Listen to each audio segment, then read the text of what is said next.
Vuran ürəyim şah damarım, torpağı zəngin diyarım, candan əziz candı bu zona.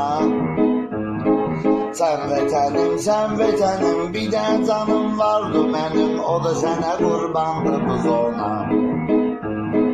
32 kənddən birisən sən, Qasım Şeyx Cavad birisən sən.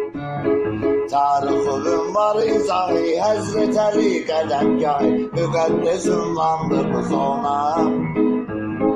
Bülbülədən salam sənə, o vaxt ne cürdünsə yenə, saxlamısan andı bu zona.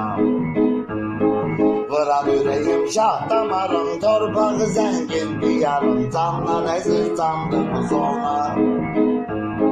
Sən vətənim, bir də canım vardı mənim, o da sənə qurbandı bu zona.